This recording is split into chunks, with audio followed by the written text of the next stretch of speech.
Hello everyone! Welcome to the world of English. Last video, I read all about an example of feature writing article. So now, let us continue some example of feature writing for its part 7. And this is the last part of our video for the feature writing.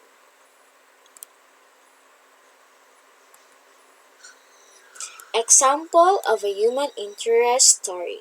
So One Day in Naga City by Jose P. Obias.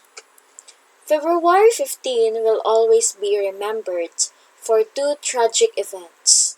While I was being gun-butted along Panganiban Avenue by an abusive military officer, my brother, Totoy, Francis Dominic, was rushed to Mother Seton Hospital.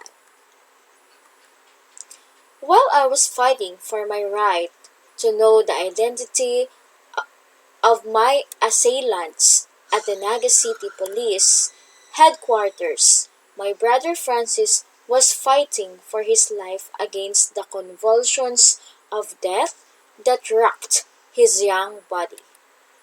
While I lay on the surgical table to have my wound stitched, my brother Francis was on similar surgical table, a metal tube inserted into his trachea so that he could breathe easier. I didn't know about the plight of Totoy until I arrived home that evening, when another brother notified me it was already 9 p.m. I had to rush to the hospital. For the next 3 hours, I witnessed how Totoy struggled against death. I had to cling to his arms to dissipate the convulsive arrival of death. Yet, no amount of human effort could stay the shortening intervals of the convulsions. I even helped in pumping air into his lungs if only to prolong his life a little longer. To no avail. He literally died in my arms. For a moment, I rather welcomed the sight of Totoy slumbering in the serenity of death than the sight of his body trembling and twisting in pain. I noticed that there were no tears in his eyes. He had grown up. He was 22. I even helped in pumping air into his lungs.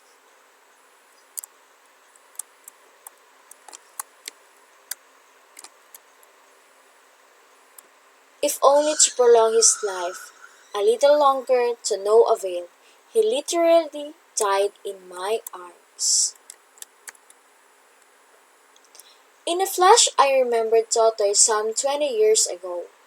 There were tears in his eyes. He was clinging to my arms. He would not let me go. We were along Prieto Street in a barber shop. It was his first encounter with a barber. It was also the first time I spent my own earned money for a brother. So, another example of a feature writing article, a personal experience. So, the title was Christmas Without Mommy by Charlie A. Agata. We were holding hands watching TV that Sunday evening, November 4, and my wife, Mary, was having a good laugh. I was glad she could relax, knowing how hard she worked the whole day at her garden at the Manila Seedling Bank Greenhouse number 3. After the show, I gingerly massaged her neck and shoulders until I sensed she was dozing to sleep. Then I led her gently to bed, put off the TV, and crept quietly to her side. I wrapped my arms around her as usual, and before I knew it, I must have fallen asleep. Until She woke me up at 2 a.m., teased my face softly with her fingers, and kept whispering, "Dad, I love you very much." Watching TV in the evenings and reviewing what happened during the day was a simple pattern in our home life before God took Mary away on November 5. We never had a housemaid. I would cook for her and serve her dinner in bed. She would remind me that I had not taken her out in a long time, but that was because I knew she was happier at home with me and would rather save her energy for gardening than attend social functions. As a peer consultant, I often get invited to cocktail parties, but I always manage to stay only a few minutes, quickly sip a glass of juice, and sneak out to be with Mary with dinner. I would call before going to home to tell her I wasn't going to cook and to ask what food she wanted me to take home instead. Then we would watch TV and have dinner in bed together. Now that Christmas is near, we are missing her a lot. Christmas has always been a joyful event for the family. We would wait till midnight of Christmas Eve when the children had gone to sleep. Then Mary would place our gifts at the foot of the Christmas tree. Even when the children had grown up, we would still find their empty sacks by the tree, with their names on, and we would fill this with nuts, candies, and things. After Christmas lunch, I would take pictures and catch every expression on their happy faces. Ah, what a happy reunions this have been. I hope that Christmas without Mary will continue to be joyful at the moment. I am not sure, for each time I pass by the spot where she fell, I remember vividly how my son Norman and I found her lifeless body. I kneel in prayer, try to hold back the tears, and ask God to grant her eternal rest in heaven. I can't help crying when I'm with the children.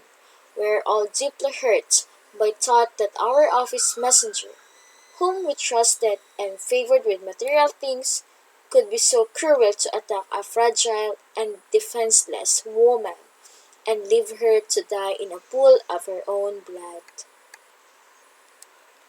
Despite the tragedy, I yearn to have happy memories of Mary. We always came home for Christmas, no matter what. One early December in Hamburg, Germany, we got into a train to paint a plane in Frankfurt. I found out later it was the wrong train. We got off at a village called Fulda and waited 2 hours in freezing weather to get the right train. I thought Mary would be furious, but she took it all in stride, held me close to her, and just laughed. We reached home in time for Christmas. In the next December, we traced the life of Jesus in Jerusalem, toured Israel for 2 weeks, and visited as many nurseries and gardens. Then on impulse we took a bus, crossed the Sinai Desert to Cairo, and flew to Luxor to see the Valley of the Kings and the tomb of King Tut. Later, a visit to the Cairo Museum capped our stay in Egypt. Mary kept wondering how cultured the Egyptians were, even some 2,500 years before Christ. "Dad, thank you for bringing me here," she said as she kissed me, and I was glad. As Christmas approaches, we still receive letters of sympathy. Here's one from Nonong and Mel Kojamat in California. To dear Charlie and children, there are no words that can describe our shock and grief over Mary's death. We were so close to her, no matter trips to Japan and other parts of the world with her. So this feature article of a human experience or a personal experience is a kind um, of feelings of sentiments, feelings of being in love, feelings of grief because Mary was already dead. And the father or his husband cherished her memories when they are or when they were together. So let us continue the article. So no more trips to Japan and other parts of the world with her. So there are no more trips because Mary was already dead. The intimate greetings, her pleasantness and warmth. So his or her husband remembered how Mary was being a pleasantness and warmth woman. Okay, so please fill the gap and reach us. We want to be close to you, as if she were still with us. So, your family, the family of Mary, was still in grief because Mary already passed away. So we want to be close to you as if she were still with us. She worked so hard to give all for you. She was selfless and kind to all of you, as though you were her own life. Christmas without Mary is not going to happen. In spirit, she will be with us and the children.